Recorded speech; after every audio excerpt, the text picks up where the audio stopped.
filho, Senhor, poderosamente, aquilo que Tu falou ao coração dele, que ele possa transmitir a nós, Senhor, nessa noite, que possamos sair daqui, Senhor, aprendendo mais de Ti, para a glória do Teu nome, Senhor. Amém. Aleluia, glória a Deus. Pode ser uma igreja?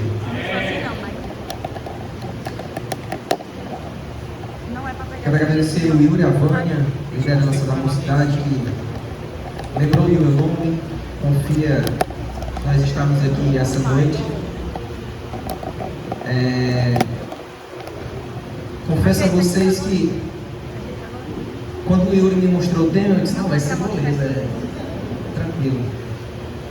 E eu tinha preparado algumas coisas para falar, irmãos, até segunda-feira. E segunda-feira eu, mexendo em umas coisas, eu descobri que existe um livro. Vocês sabiam? Existe um livro? Fé e Trabalho. Eu não sabia. Fé e Trabalho, Timothy Keller. Eu não sabia, inclusive esse livrinho aqui, vocês não vão conseguir ver, mas é esse livrinho aqui que eu... Não dá para compartilhar, na verdade. É no Kindle, sabe? Não dá. Aí, inclusive, eu baixei aqui, eu descobri esses dias que lá pelo aplicativo que a Sabrina paga, a gente tem acesso também, eu nem sabia aí.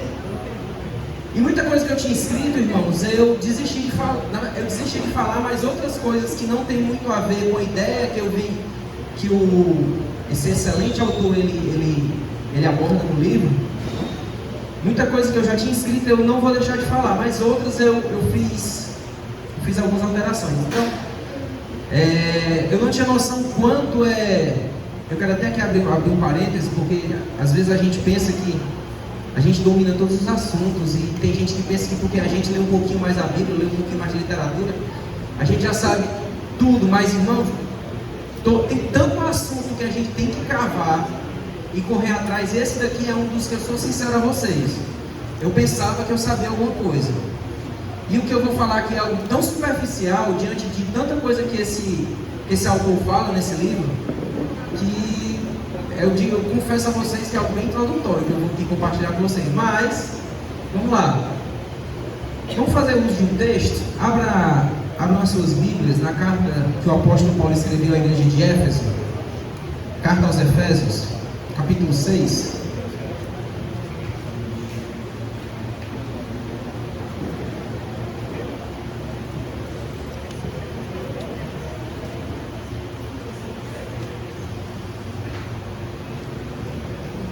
Dessa não, eu tô achando pouco espaço aqui. Se não tiver, não tem problema. Eu tenho um cartão aqui, ó, só para eu dividir aqui, ó. Eu posso querer folhear a Bíblia aqui, não vai dar não. Efésios 6. Amém? Todos encontraram? A partir do versículo 5 diz assim: Vós servos, obedecei aos vossos senhores segundo a carne, com temor e tremor, na sinceridade de coração, como a Cristo. Não obedeçais a vossos senhores apenas quando estão olhando, só para agradar a homens, mas como servos de Cristo, fazendo de coração a vontade de Deus. Servi de boa vontade, como ao Senhor e não como a homens, sabendo que cada um receberá do Senhor todo o bem que fizer, seja escravo, seja livre. E vós, senhores, fazei o mesmo para com eles, deixando as ameaças, sabendo também que o Senhor,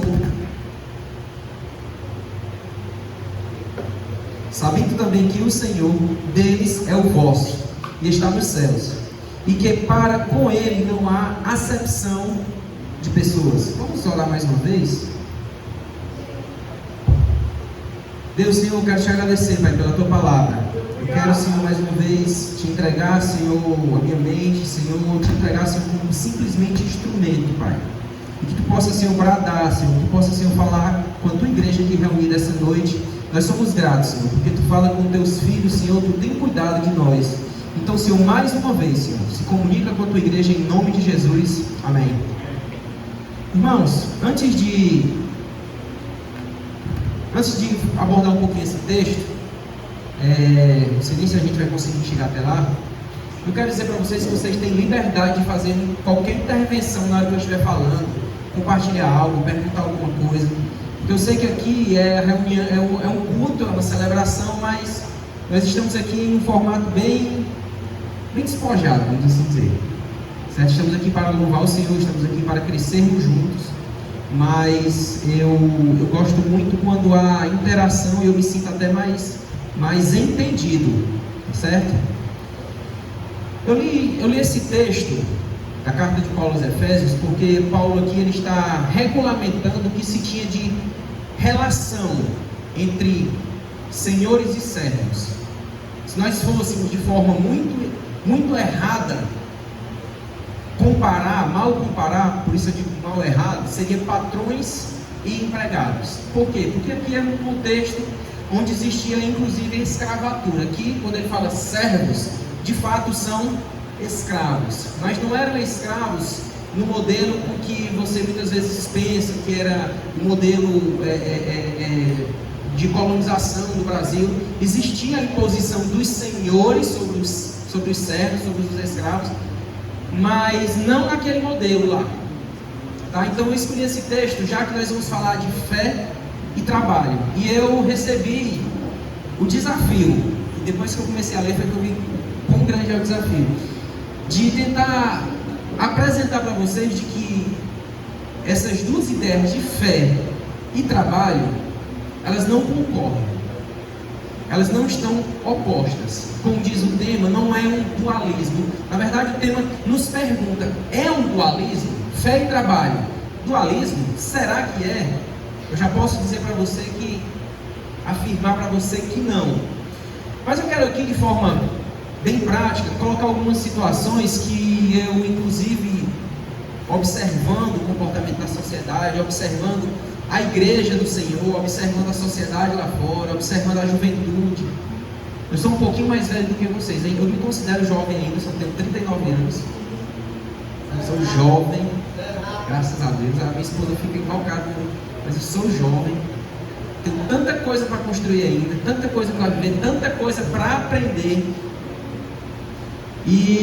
Mas a minha geração, que é a mesma do Yuri, que é a mesma da Vânia, que é a mesma da minha esposa, ela tem a mentalidade um pouquinho mais diferente da de vocês. Nós vivemos com outro, nós crescemos, na verdade, com outras prioridades, outras preocupações, outras formas de entender, de enfrentar as adversidades, as circunstâncias. Isso não nos faz melhor ou piores. Estou apenas dizendo que somos diferentes. E em que, Ícaro, você disse que nós somos diferentes? Eu percebo que hoje, irmãos, essa geração, quantos aqui tem entre 15 e 20 anos? Entre 20 e 23 anos? 20 e 23? Alguém tem mais do que 23? Algumas pessoas. Certo, vamos lá. Essa geração de hoje, irmãos, existe algo muito sintomático, algo que é uma realidade, em que a maioria dos jovens hoje elas não têm uma necessidade ou não despertam para algumas circunstâncias da vida. Entre elas, eu não vejo os jovens muito apressados em arranjar emprego, eu não vejo os jovens muito preocupados em assumir responsabilidades, tomar decisões, trazer para si, como dissesse assim, ó, eu preciso vestir essa responsabilidade, eu preciso assumir essa responsabilidade. Eu não vejo a maioria dos jovens. E eu não estou falando isso de forma pejorativa, tá? Eu estou apenas relatando algo que facilmente se observa. E eu não vejo jovens com muita ganância, e eu não falo de uma ganância negativa, mas eu falo de uma ganância positiva. Eu não vejo a maioria da juventude com uma ganância de construir, de conquistar, de possuir. E me perdoem mais uma vez se isso soa maldoso, mas é uma observação que eu faço. E eu não estou aqui depreciando ninguém, apenas alguns alertas que eu quero chamar você para observar junto comigo. Na minha época de juventude, eu tinha, 16, 17 anos, eu pensava assim, rapaz, quando eu completar 18 anos eu vou logo tirar minha carteira, porque eu sei que isso vai abrir muitas portas para mim.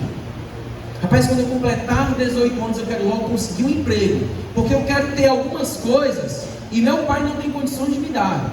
O Yuri e a Vânia fizeram parte da minha juventude.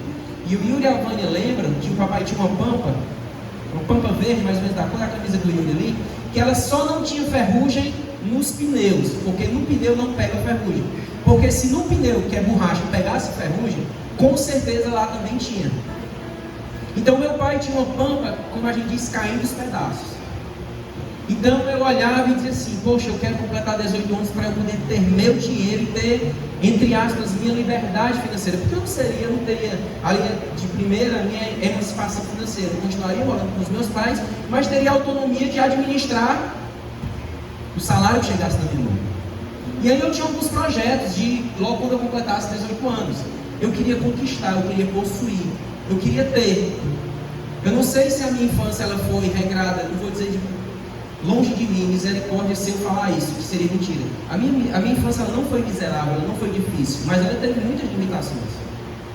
Vou falar aqui da minha infância. Eu jogava videogame na casa do vizinho, domingo. Eu ia para a locadora jogar videogame. Computador, não, nem se fala. Então, tinham coisas que eu olhava e dizia, poxa, eu queria ter. Mas eu não tinha, nem me sentia infeliz. Mas eu queria ter. Eu queria possuir, eu queria ser independente. E aí, irmãos, a geração que vem junto comigo, que estava junto comigo, todos nós tínhamos esse desejo de trabalhar, de conquistar, de possuir, de fazer.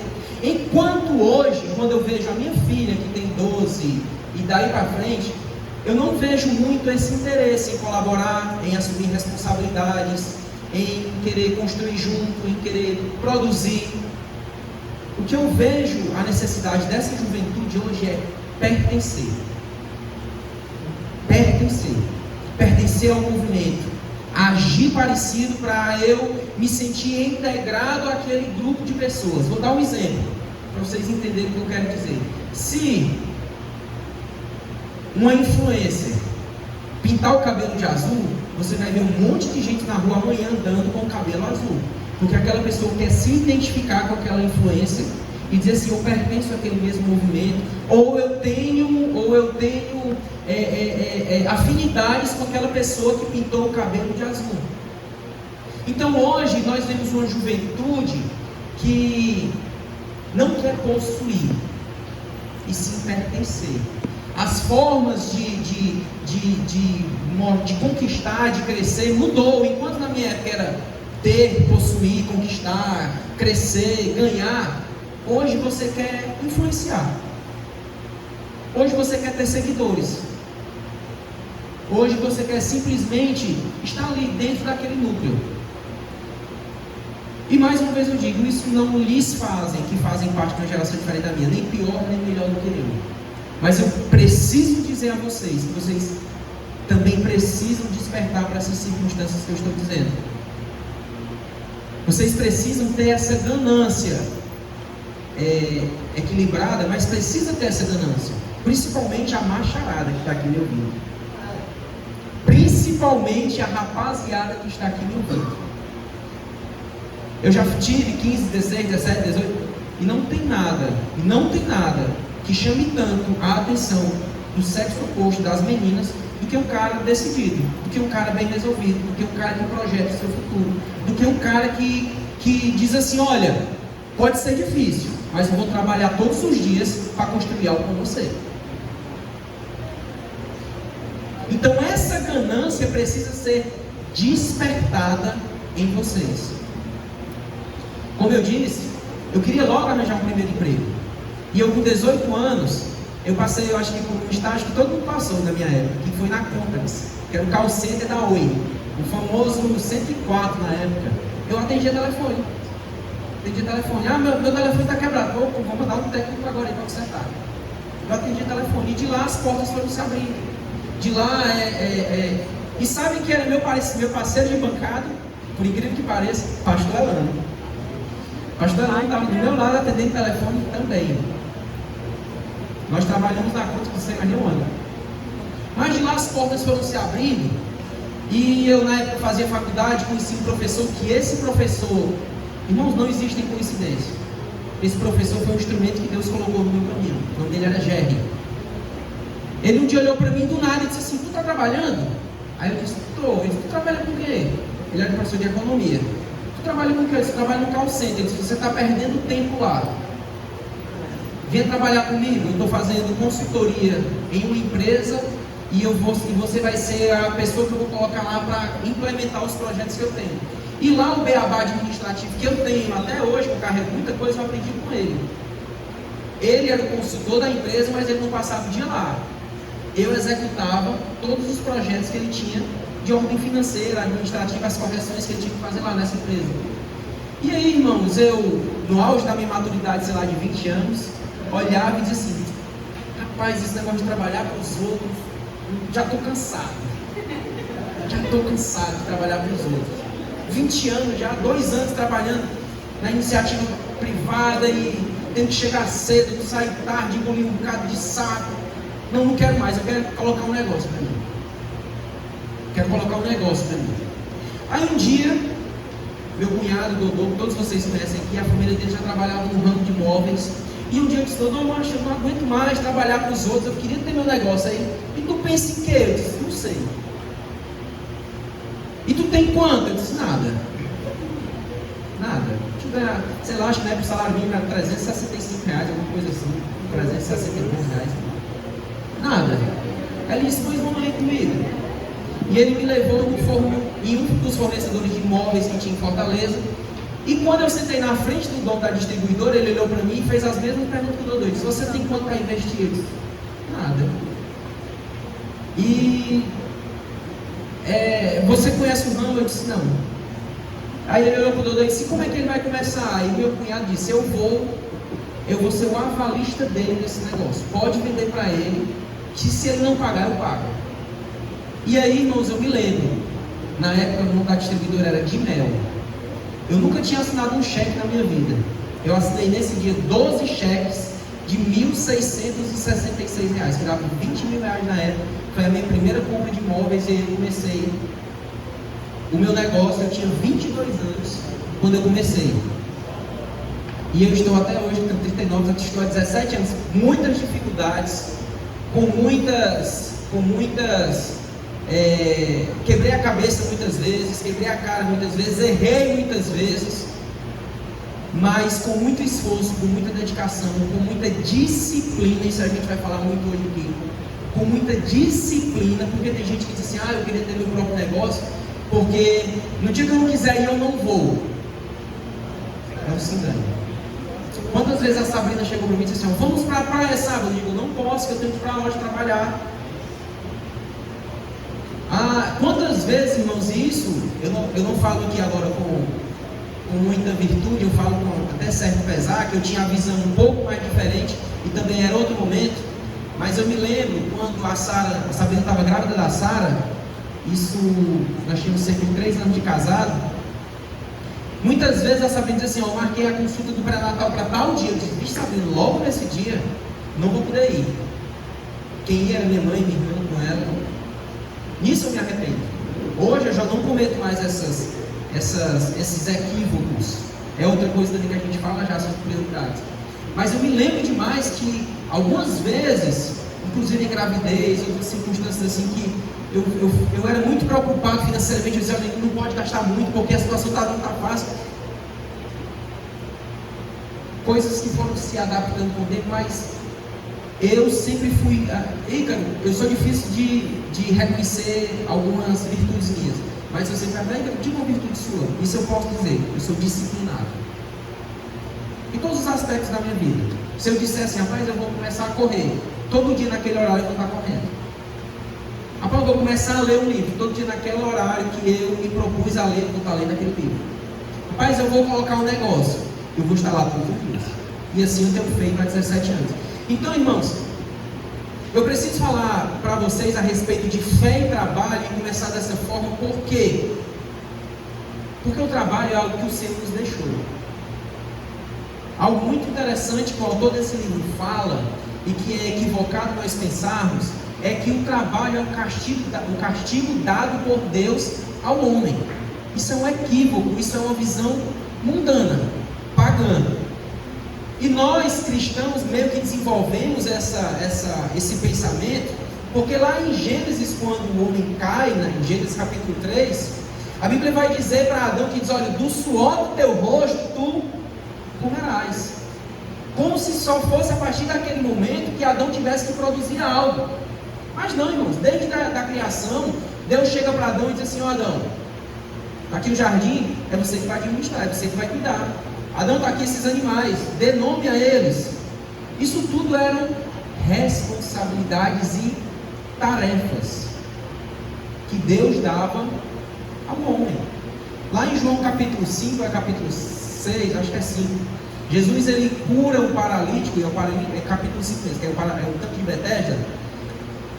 E quando os fariseus e aqueles opositores chegam para Jesus e dizem assim, olha, como é que tu cura no dia de sábado?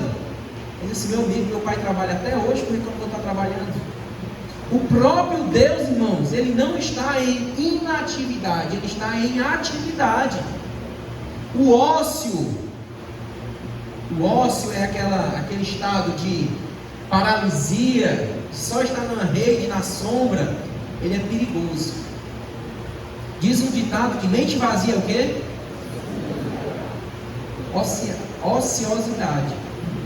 Quando você está nessa ociosidade, você dá ocasião a pensamentos que podem te derrubar. Então a fé e o trabalho, irmãos, elas devem ser colocadas como atividades paralelas.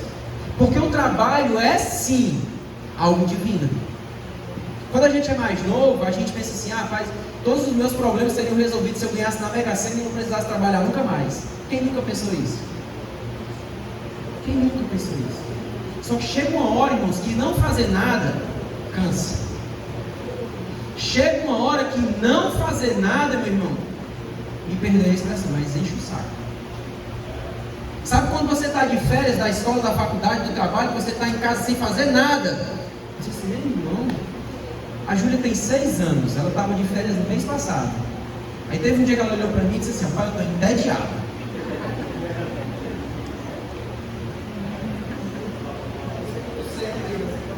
Oi? Por quê? Porque não fazer nada, irmãos, cansa também. Cansa muito. Então o primeiro erro que eu quero aqui nessa parte introdutória fazer com vocês é que o trabalho é algo dado por Deus ao homem. Para quê? Uma das circunstâncias que eu quero aqui nessa primeira fala compartilhar com vocês é porque o trabalho ele traz dignidade. Ele traz dignidade. Não tem nada melhor do que você pegar um objeto e dizer assim, está aqui o fruto do meu trabalho. Isso é recompensa de um esforço. Quantos de vocês não ouviram? Eu ouvi muito da minha mãe dizer assim, rapaz, tenha cuidado com isso aqui custou dinheiro. Quantos aqui já ouviram? Todo mundo já ouviu. Quando a gente é mais novo, a gente não tem noção do processo que leva do dinheiro sair da mão da outra pessoa, entrar no bolso do papai e da mamãe, ou sair do dinheiro do bolso do papai e da mãe, comprar o produto, entregar na mão da criança, a criança não valorizar aquilo, mas ela não valoriza porque ela não entende todo esse processo de sair do ponto A, parar no ponto B e comprar e entregar ela, não valoriza. Mas quando nós suamos, nós valorizamos. Então o trabalho, irmãos, ele é divino porque ele traz dignidade. A gente se sente útil. A gente começa a perceber que a gente tem um valor. Depois de um tempo, quando você casa, se torna mais legal ainda. Porque você vai ver que você sair cedo de casa e voltar tarde, você sair descansado e voltar cansado, isso daí é que está produzindo o sustento da sua família. Não tem nada mais honroso do que isso, meu irmão. Não tem nada mais de Deus do que isso. Do que um homem e uma mulher que entendem que a partir do seu esforço, que a partir do seu trabalho, ela está gerando frutos, onde a sua família está colhendo. E aqui eu vou falar com a mente, irmãos, eu já fui funcionário, mas muita coisa que eu falo é com a mente de empreendedor e que eu quero aqui também estimular vocês. Eu quero aqui estimular vocês. Eu quero dizer para você que você tem sim capacidade de fazer. Eu comecei meu negócio com 22 anos, eu pensava, hoje se você dissesse assim, Rica, tu começaria de novo, dizer, mas tá doido. Não tinha coragem não, mas na época eu tinha. E vocês têm algo que eu não tenho mais, que é uma coisa chamada ímpeto. Ímpeto. Sabe quando o apóstolo João olha lá na sua carta e diz assim, ó, jovens, eu vos escolhi porque vós sois fortes. Meu irmão, vai passando o tempo, Yuri, cara, a gente fica tão medroso. A gente fica tão medroso. Hoje, eu não tenho condição de dizer assim, ó, eu vou começar um negócio aqui paralelo, enquanto ele não dá certo, isso aqui vai continuar me sustentando. Mas aí eu fico pensando, bicho, vai que dá errado. Não, vou começar a ficar quieto mesmo. Mas quando eu era jovem, você sabe que eu não tinha nada para perder. Quando você não tem nada para perder, você não vai perder nada. Eu digo, não, então eu vou tentar.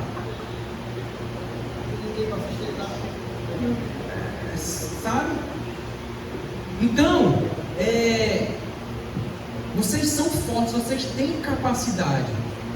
Se tem algo, irmãos, que o diabo, olha aqui para mim, ó, isso é coisa do diabo, colocar na sua mente, dizendo assim, ó, você não pode, você é limitado. O outro consegue porque o outro. O nome disso é uma fé limitante. E você não pode vestir esses casacos dessas fés limitantes. Não pode. Não, ninguém me ama, ninguém vai. Não, eu sou o mais burro lá de casa. Não, todo mundo consegue. Não, meu irmão. Não. Meu irmão, o momento de arriscar é agora. Claro que você precisa analisar os riscos. E a pergunta de 1 milhão que todas as pessoas que vêm conversar comigo é: estou pensando em empreender. Eu começo qual negócio? E algumas respostas hoje eu já tenho, que no começo eu não tinha, e eu sempre compartilho. Eu digo, você tem aptidão para quê? O que é que você percebe que você domina, ou que você sabe fazer? Na nossa família nós temos um caso de uma moça bem sucedida. Ela começou, devido às circunstâncias da vida, ela precisou começar a fazer unha na casa das outras mulheres, das outras moças. Lá ela começou a montar a clientela dela. Quando ela estava com a clientela dela robusta, ela empreendeu no salão. Então, se você já tem algo que você faz, nem que seja por brincadeira, por informalidade, Ícaro, eu sei desenvolver arte, meu irmão, vai para uma gráfica, vai para uma empresa que desenvolve esse tipo de logomarca. Ícaro, eu sempre, sei lá, não me ocorre agora nenhum tipo de habilidade, mas se você tem, vai aí. Só dar outro testemunho da minha vida rápido. Como a maioria aqui não vai saber, mas eu sempre fiz parte do Ministério de Louvor. Sempre fiz parte do Ministério de Louvor aqui da igreja. E quando eu tinha 15, 16 anos, uma pessoa chegou e disse assim: tu me ensina a tocar? Eu não sei nem para mim. Não, mas me ensina. E ali eu formei, eu acho que 5, 6 alunos. E era uma rendinha que eu tinha. Então a galera aí que toca, vai daí, tem tanta gente que quer aprender. Você só não pode ficar parado. Eu vou compartilhar algo aqui que eu escutei. Esses dias eu escutei muito Luiz Hermínio, e algumas coisas eu anotei para não esquecer. Tem torcida.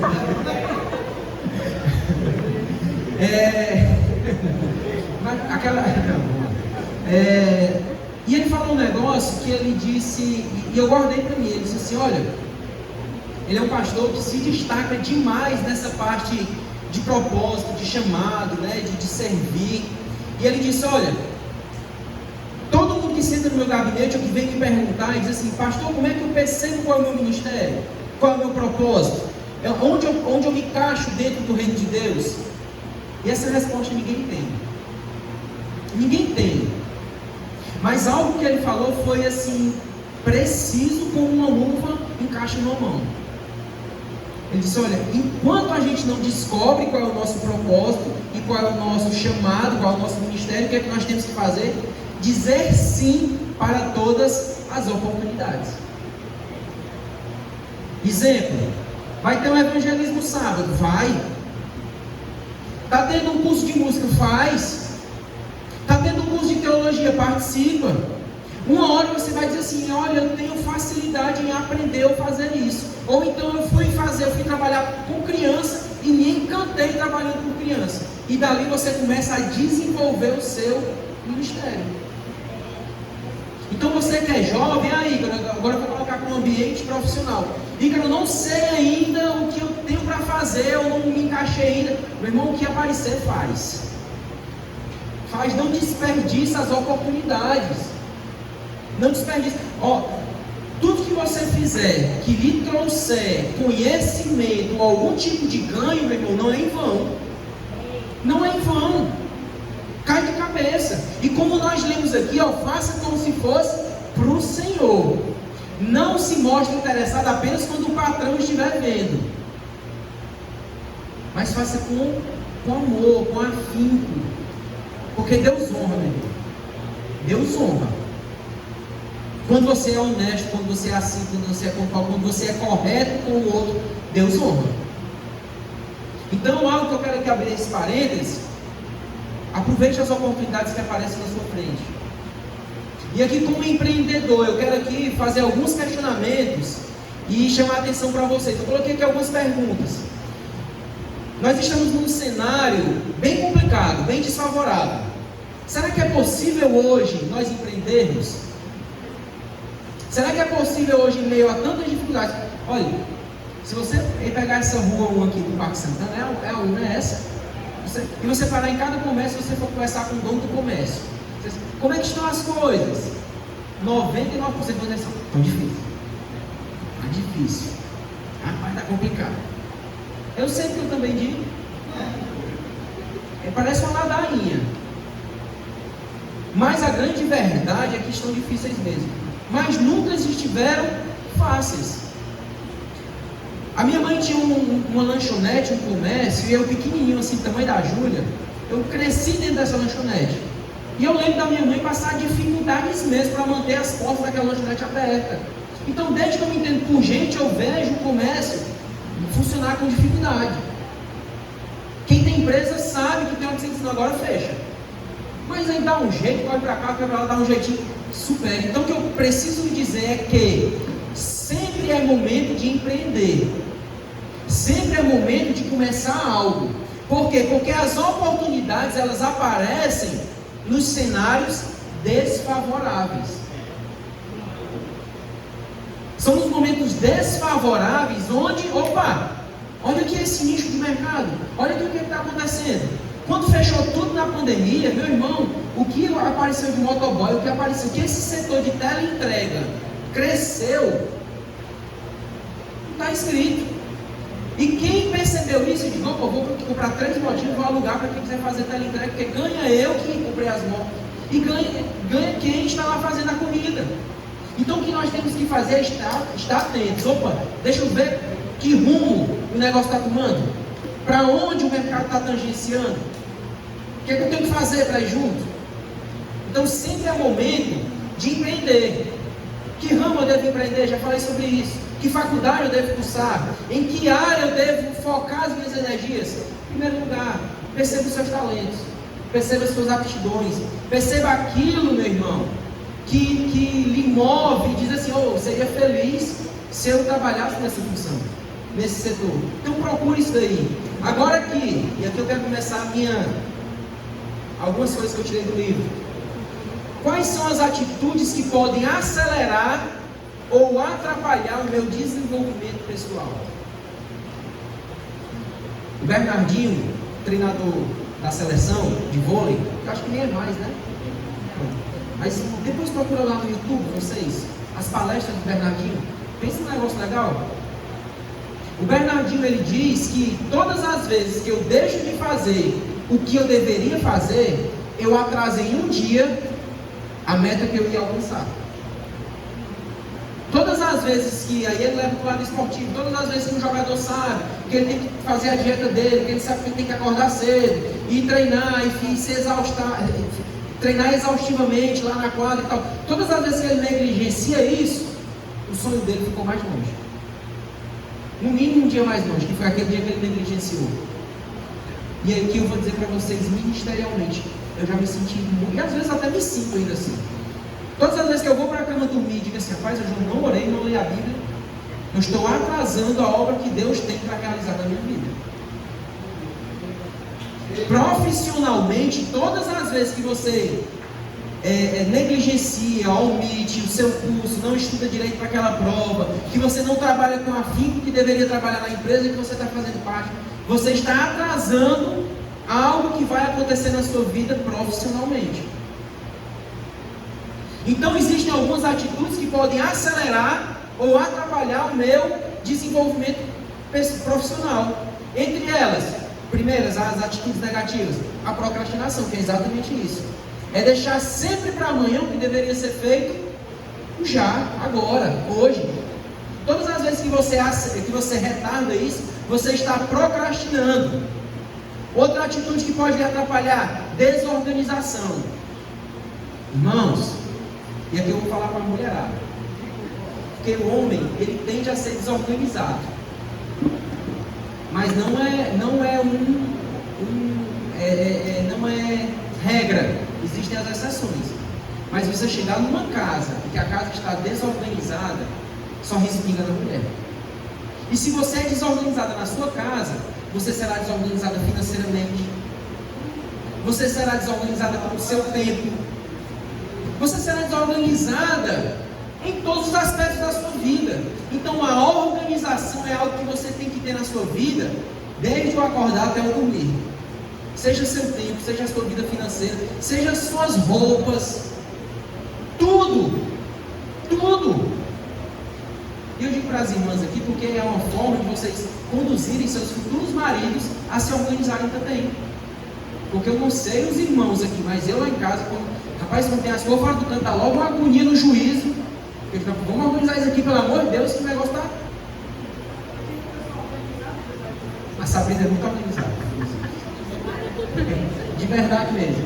E assim, é algo que nós temos essa afinidade, porque lá em casa, tipo, a gente vai para o acampamento. Na hora que a gente chega, a primeira coisa que a gente vai desfazer a mala, colocar tudo no canto, que está limpo, que está sujo.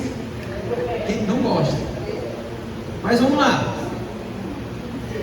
Então a desorganização pode atrapalhar. A acomodação. Acomodação de quê, irmãos? O que é essa acomodação que pode atrapalhar?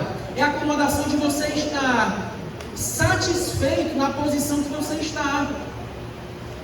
Uma coisa é contentamento. Olha aqui para mim, ó. Uma coisa é contentamento. Outra coisa é acomodação. Contentamento é algo de Deus que nós devemos ter nas nossas vidas. Dizer, Senhor, Tu tem me dado glória a Deus por isso. E como eu sou feliz, porque, sei lá, eu tenho um tênis da Nike azul. Mas eu queria ter no vermelho. Isso é falta de contentamento. Mas a acomodação é você saber que você poderia prover mais, produzir mais, e dizer, não, tá bom.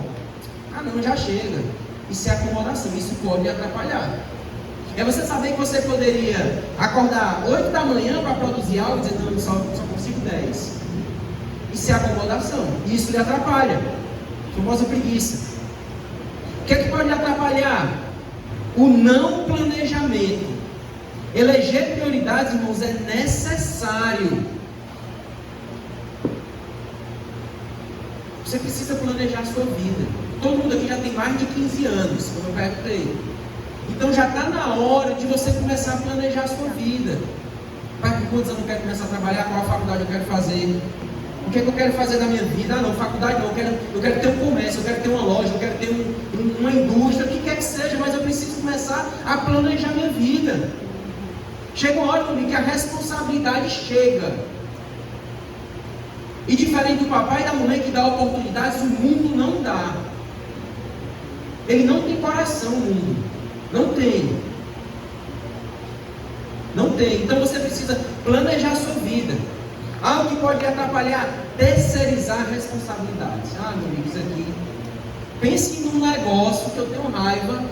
É eu conversar com uma pessoa que ela só terceiriza os equívocos, os erros, os atrasos dela. Tinha uma pessoa, irmãos, que eu convivia perto, que eu parei de contar com ele, porque eu nunca sabia o horário exato que ele ia chegar. Nunca sabia. Vou dar um exemplo. Se o culto começa às 8 da noite, como aqui na igreja, ele sempre chegava às 8h20, 8h25 e sempre não. Rapaz, posso sair de casa? Foi cedo, mas foi o trânsito. Rapaz, sair de casa? Foi cedo, mas Pneu furou. Eu digo, mano, vai ter hora que vai esgotar. Como é o nome? As desculpas.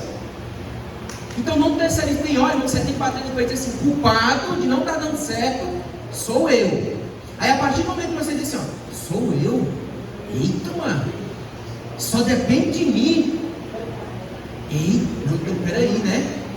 Então peraí, né? Porque o povo chegar e dizer assim, eita, o que foi que aconteceu? Não adianta dizer que foi o Yuri, que foi a Sabrina, que foi a... Não, mas foi eu, vai dar uma vergonhazinha. Então procura não terceirizar, porque na hora que você perceber que depende de você, e não depende apenas da fé, e aqui eu quero até introduzir a fé, porque irmãos, eu sou comerciante, eu digo que eu sou empresário, porque minha loja é tão pequenininha que eu tenho um comércio que vende móveis. Eu tenho um comércio que eu dependo, sabe de quem? Dos meus clientes que me compram, que pagam. Não, eu dependo de Deus, levar os clientes até lá na loja, e quando chegam lá na loja, eu gasto minha saliva, eu gasto os meus argumentos para eles comprarem. Então eu tenho fé que todos os dias Deus vai prover a porção. Deus vai mandar o maná. Isso é minha fé. Agora tem o meu esforço, tem o meu trabalho. E eu vou já entrar nessa parte. Algo que pode nos atrapalhar também. E aqui eu já estou indo para a parte de rodar. O que pode lhe atrapalhar, meu irmão, é a falta de perseverança. Aquelas pessoas que desistem rápido.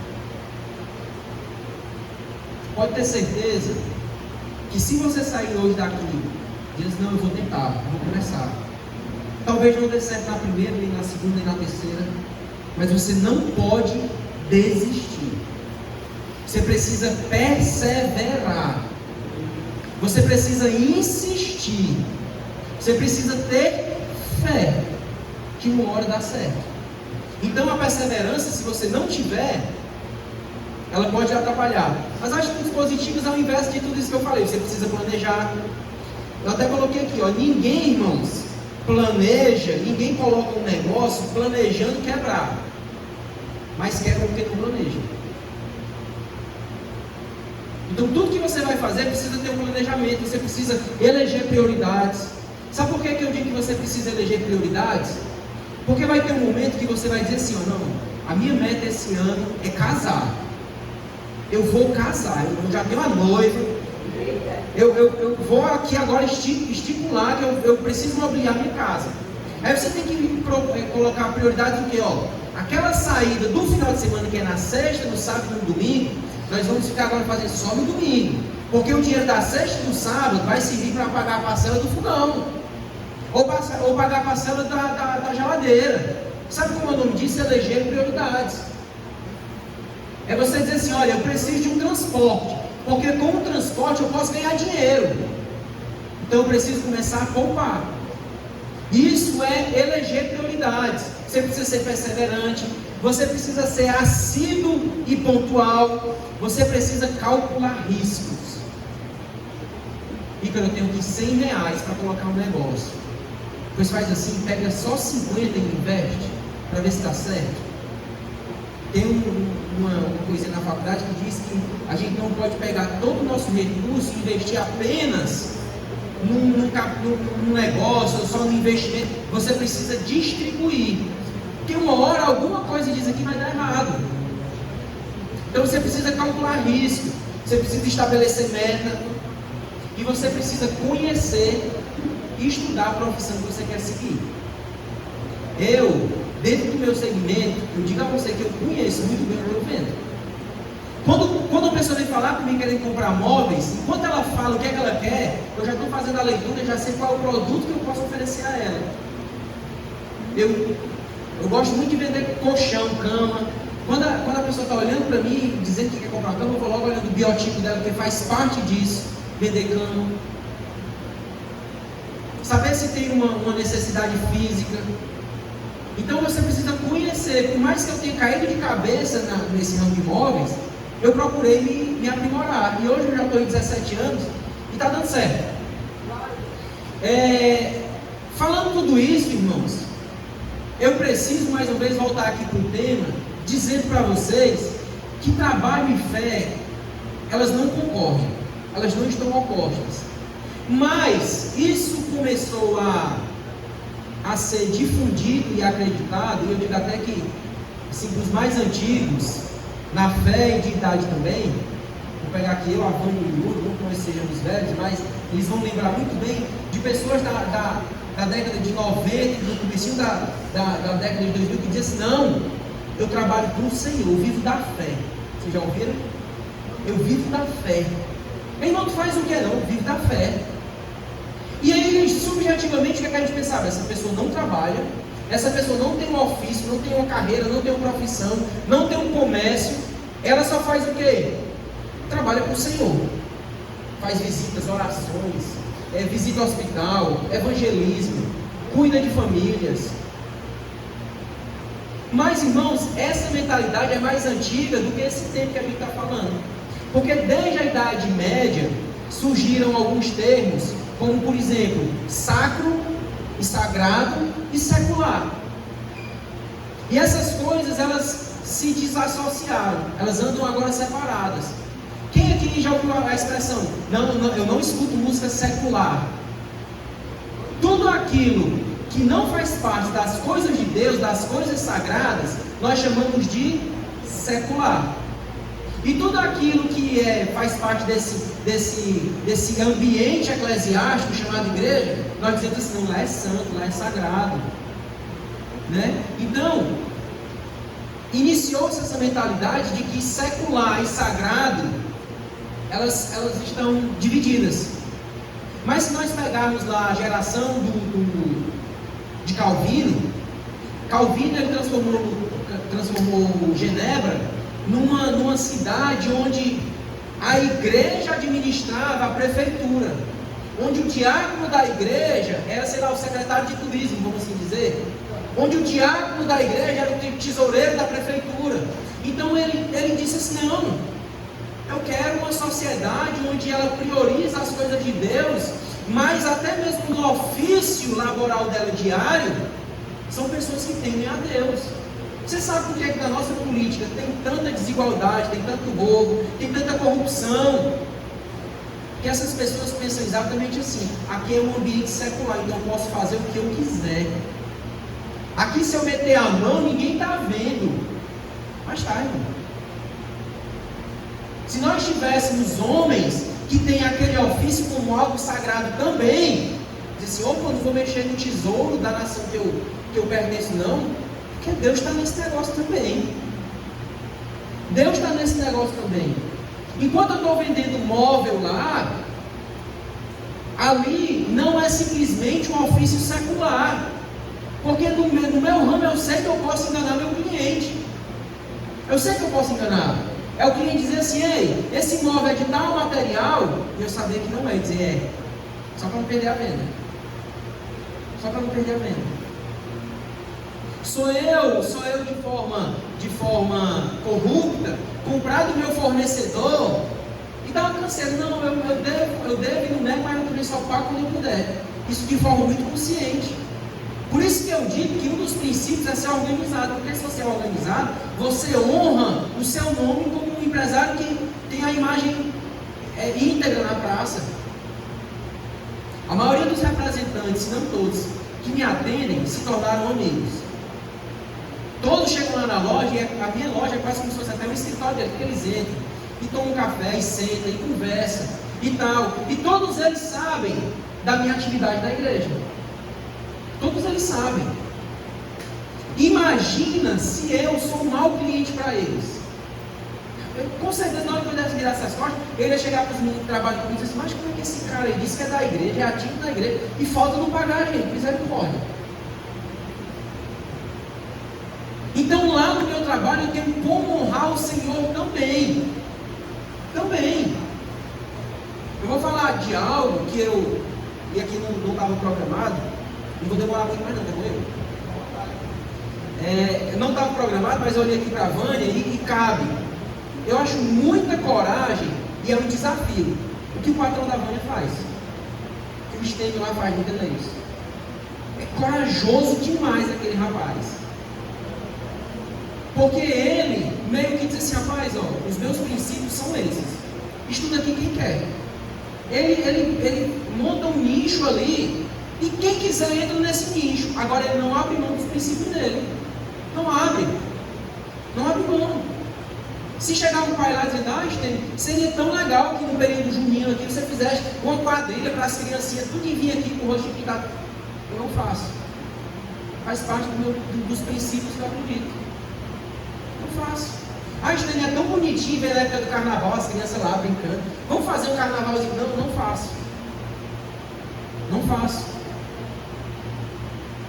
É muita coragem você ter uma empresa daquele porte que é o Deus, uma mega empresa, e você, antes de começar uma aula, você chamar os alunos para fazer uma oração. Você está segmentando ali quem você quer atingir, quem você quer alcançar. Ele escolheu um nicho de mercado, é esse nicho aqui, ó. E ele não abriu mão. É isso aqui, ponto. E o que Deus tem feito? Abençoado. Que mundo ele é abençoado. Parece massa de boa, quanto mais bate, mais cresce. O negócio é. Sabe? Então, quando você escolhe para si esses princípios, pode até dar errado, mas a probabilidade é bem menor.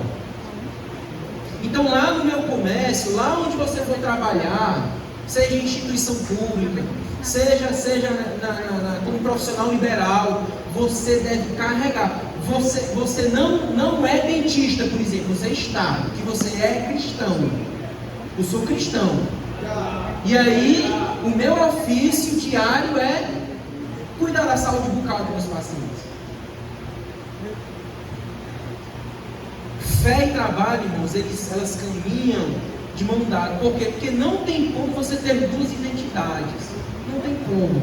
Não tem como eu sair daqui no domingo à noite e quando for segunda-feira de manhã dizer assim, rapaz, eu sou crente lá na igreja.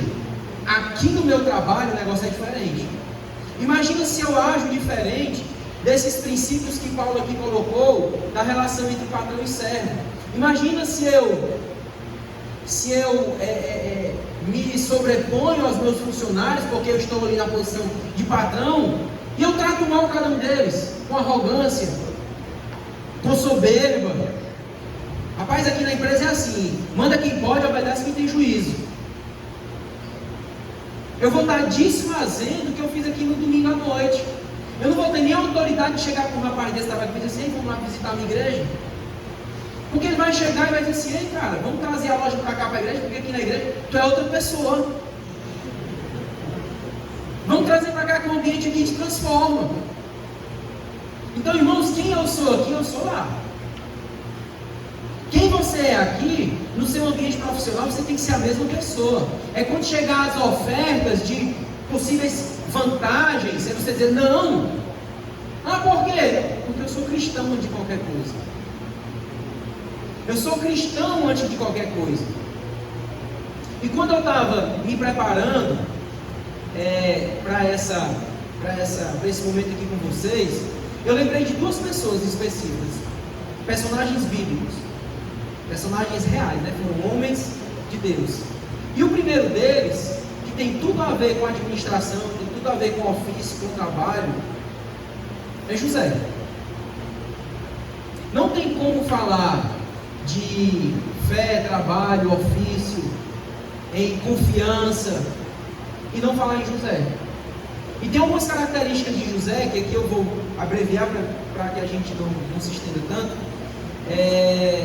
que eu queria aqui compartilhar com vocês.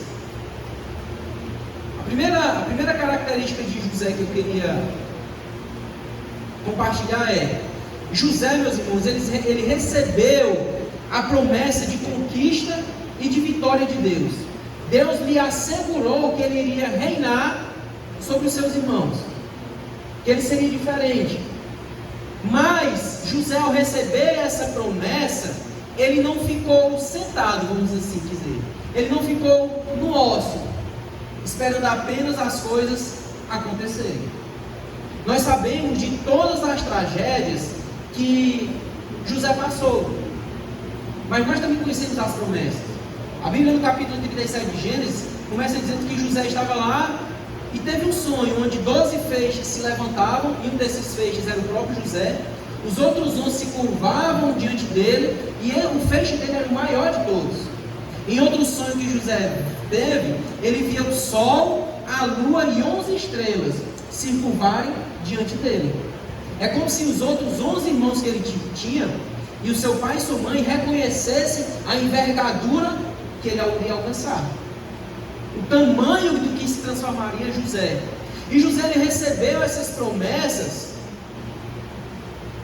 mas ele não ficou apenas dizendo: Senhor, como é que vai ser? Eu não vejo a hora disso acontecer, eu não vejo a hora de governar, eu não vejo a hora de ser próspero.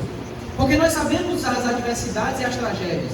José é vendido, José, na verdade, ele se desenvolve um ciúme pelos seus irmãos, uma perseguição, seus irmãos lançam ele lá dentro daquele poço. Ele é vendido pelos ismaelitas para o Egito. Quando ele chega no Egito, ele é levado para a casa de um homem chamado Potifar. E aí a Bíblia vai dizer que Potifar percebeu que Deus era com ele, que tudo que José colocava a mão prosperava.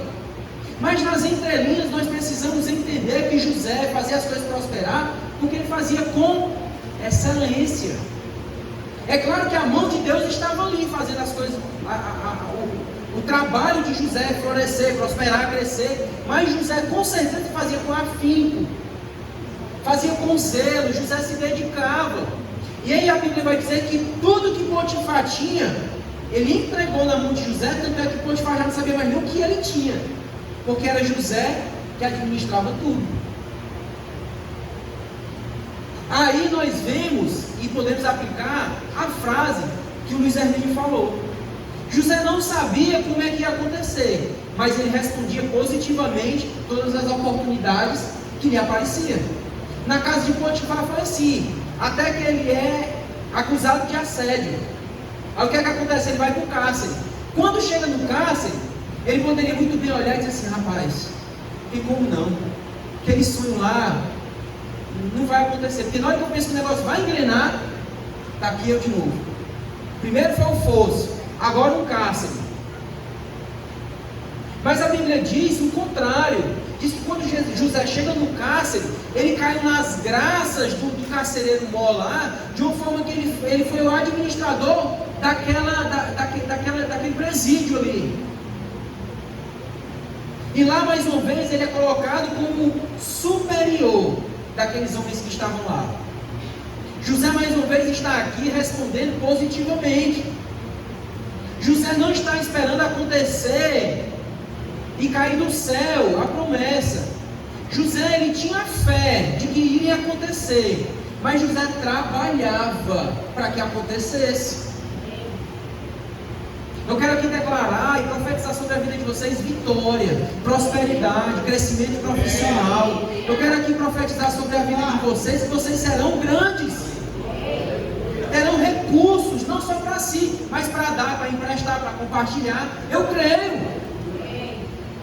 Mas enquanto isso não acontece, você precisa trabalhar. Pegue com os olhos da fé, como a gente diz aí, agarre com as mãos da fé, com os braços da fé. Você abraça essa profecia aqui de olho aberto, essa palavra liberada sobre a vida de vocês. Mas enquanto não acontece, trabalhe, meu irmão. Faça acontecer, porque José não olhou para as adversidades, ele tinha lá a promessa, os sonhos. Mas enquanto não acontecia, ele se esmerava nisso. Até que acontece. Passa-se 2 anos, o faraó tem um sonho, José é chamado, e todas as promessas que foram feitas lá atrás, quando José tinha 17 anos, aqui alguns autores dizem que José tinha aqui mais de 30 anos já, 15 anos depois, chega a plenitude da promessa que foi feita. Então, enquanto não acontece, meu irmão, você vai se aperfeiçoando, você vai trabalhando. Falando nisso, sabe de quem eu me lembro? Do apóstolo Paulo.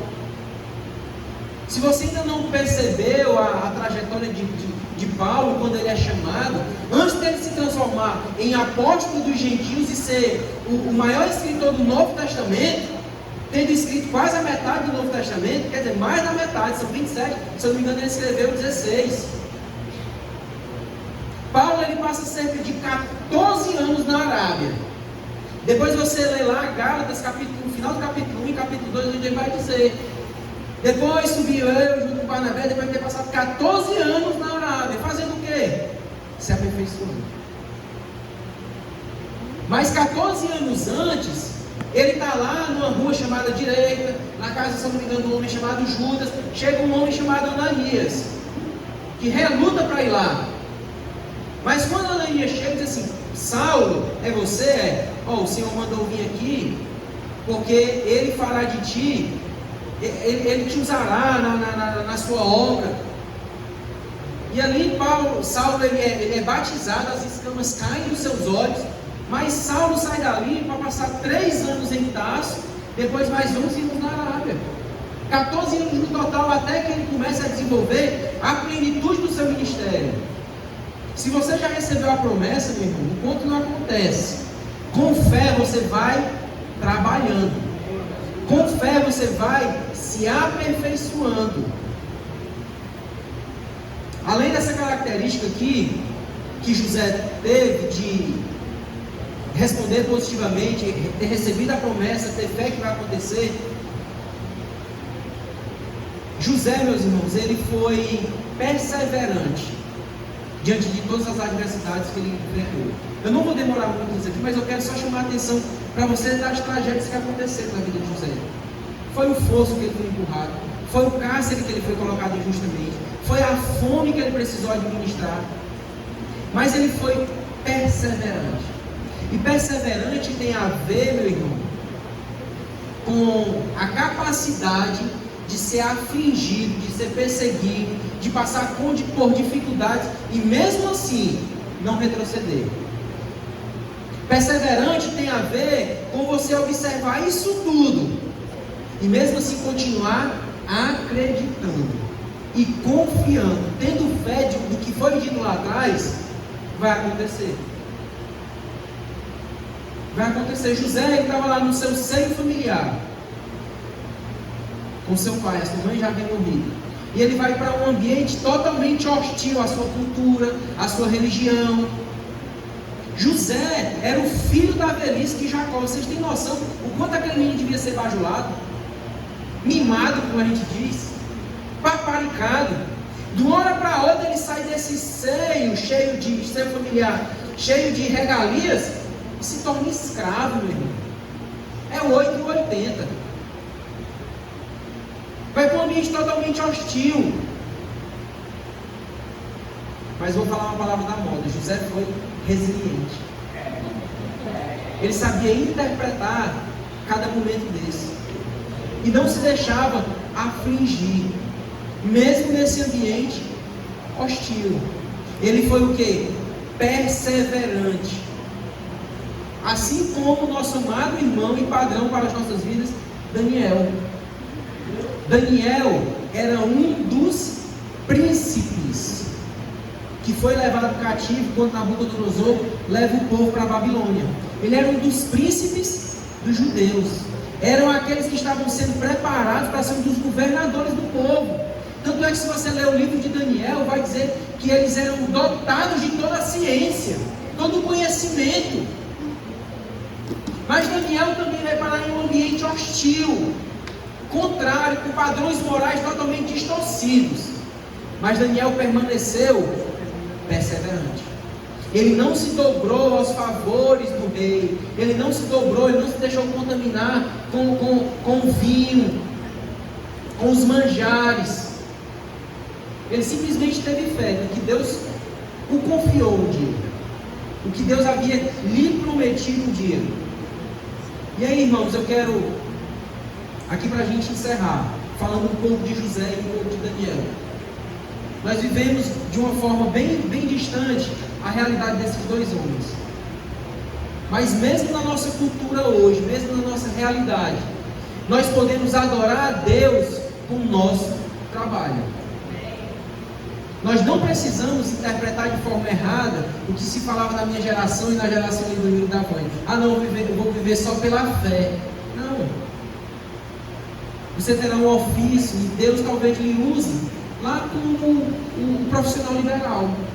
ou vendendo móveis como eu, ou dentro de uma instituição da prefeitura, do governo, ou dentro de um ambiente privado, ou você vai trabalhar dentro de uma empresa, mas lá onde você estiver, você vai ser referencial, por mais que esse ambiente seja hostil, como José e Daniel viviam.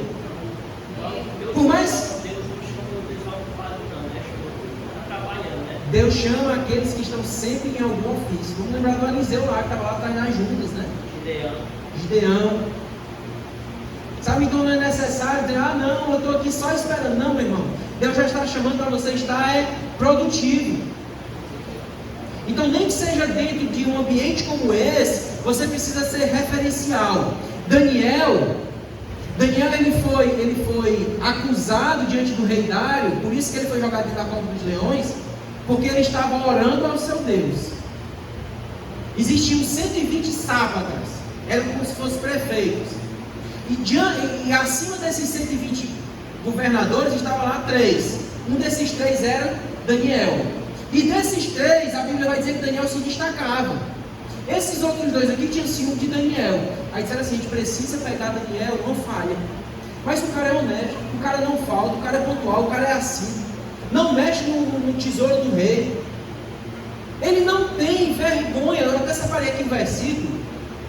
Daniel capítulo 6, versículo 4. Então os presidentes e os príncipes procuravam achar ocasião contra Daniel, mas não podiam achar ocasião ou culpa, porque Daniel era fiel, e nele não se achava nem erro e nem culpa. Onde você chegar, meu irmão, você precisa ser um referencial. Você precisa ser aquele que diz, rapaz, está ali um cara confiável. Está ali uma pessoa que a gente pode confiar que ele vai vir amanhã, porque tem funcionário que diz, rapaz, será que ele vai voltar logo amanhã? Daniel não foi encontrado na vida dele nem erro, nem culpa. Só podiam acusar ele da extrema fidelidade que ele tinha. Vão ter momentos nos locais de trabalho que vocês vão querer ironizar. Ei, lá vem um santarrão. Lá vem aquele que a gente não pode compartilhar nada, porque ele vai logo dizer que é diferente. Não. Se você tiver que ser acusado de alguma coisa, que seja por isso. Que seja porque você não faz com chave, que seja porque você não vai se dobrar a favores financeiros ilícitos, que seja porque você não vai tocar naquilo que não foi lhe confiado. Normalmente a gente leva o nome de babão nesses ambientes profissionais, mas não tem problema não. Se for para louvar o nome do Senhor, leva. Não tem problema, que dessa forma você vai estar louvando o nome do Senhor. Então, irmãos, nós precisamos tomar, na verdade nós precisamos inculcar essa verdade, de que é possível eu ter uma vida profissional próspera, uma vida profissional que me leva longe, mas mesmo assim eu levar também o nome de um verdadeiro servo de Deus. Uma pessoa que está, sei lá, no mercado financeiro, mas eu sei identificar antes de tudo pela minha conduta correta, porque eu louvo o nome do Senhor. Ser um médico, mas um médico que diz, rapaz, está ali um cara que é humano, que tem um tratamento humanizado, né, como é o termo que se usa hoje. Não está apenas procurando a consulta lá, não é mais um paciente, pelo contrário, está procurando o bem-estar do paciente. Ah não, Igor, eu quero ser contador. Você será um contador conhecido como aquele que não sonega. É fácil? Não. Eu sou comerciante com que não é fácil. Mas o ideal é que essa fama ela corra atrás de você e ela lhe alcance. E que as pessoas identifiquem isso em você. Por último, para terminar, só alguns cuidados que nós devemos ter em relação à nossa vida profissional. E aqui eu queria que você tivesse os últimos minutos de atenção. Eu prometo que eu não tomo mais muito tempo seu não. Qual o cuidado que você tem que ter em relação à sua vida profissional, à sua carreira ou ao seu negócio? Você não pode transformar o seu trabalho em um ídolo. O seu trabalho não pode ser um ídolo na sua vida. Você não pode cair no equívoco de pensar que é inevitável você ter aquele emprego. você deve ser responsável. Como eu falei, eu sou bem disciplinado, eu estou todos os dias na minha loja. Mas eu sei que quem sustenta aquele negócio é o Senhor. Então aquela loja, para mim, ela não é um ídolo. Esse final de semana nós ouvimos uma frase, né, Ivone, de um pastor lá, que ele disse que tem alguns pastores que se casam com o seu ministério. E tem profissionais que se casam com as suas profissões. Isso é um erro. Porque hoje eu reconheço e já pedi perdão N vezes à minha esposa. Quando em momentos que ela precisava, era a ultrassom da sala. Eu dizia, não, vai com minha irmã, que na época a Sabrina não dirigia. Vai com minha irmã, ela te leva. Deveria ser eu lá naquele momento. O trabalho ele é fundamental, mas a minha prioridade é outra. Não adianta nada eu ganhar tudo, ser próspero, conquistar, e dentro de casa estava ruim. E dentro de casa não ter com quem dividir os frutos que o meu comércio me dá. A minha maior alegria é ter algo para dividir com elas. Então não se case com a sua profissão. Ela é importante. Mas no seu ambiente, no contexto da sua vida, você precisa entender, opa, agora é o momento da minha família. Opa, agora é o momento do Senhor.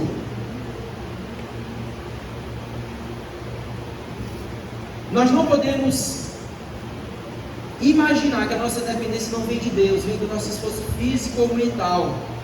Não encare o trabalho como um fardo, isso eu já falei, não encare o trabalho como um fardo ou um castigo de Deus dado ao homem. O Senhor vai te abençoar com um excelente emprego, mas para que frutos você possa colher e sustentar a sua família. Então o trabalho ele é bênção de Deus em sua vida. É através dele que nós realizamos nossos sonhos e sustentamos aqueles que estão debaixo da nossa responsabilidade. Então eu estou falando aqui para pessoas hoje que estão iniciando a sua vida, fazendo planos. E não deixe de planejar, não deixe de sonhar. Não é errado, não é errado. Se você tiver como equilibrar isso na sua vida, se você tiver como ter essa ganância, como eu comecei dizendo, equilibrada, é sadio. Você querer conquistar, você querer possuir, você querer planejar seu futuro, você ter metas, não é errado. Nosso Deus é um Deus organizado. O nosso Deus é um Deus que Ele criou isso tudo aqui, mas a cada dia Ele criava algo naquele momento correto. Porque era como se fosse um efeito cascata. Não tinha como existir tudo se não tivesse o tempo e o espaço. Então Ele criou o tempo e o espaço. Não tinha como ter animais se antes não existisse a atmosfera. Por isso que Ele criou as plantas antes para poder fazer troca de gases e ter oxigênio para a gente respirar. Nosso Deus é organizado. Ele planeja. Ele não colocou o homem antes de tudo, porque o homem ia se alimentar de quê se não tinha fruto, não tinha mamíferos. Então tudo Ele planejou antes de fazer.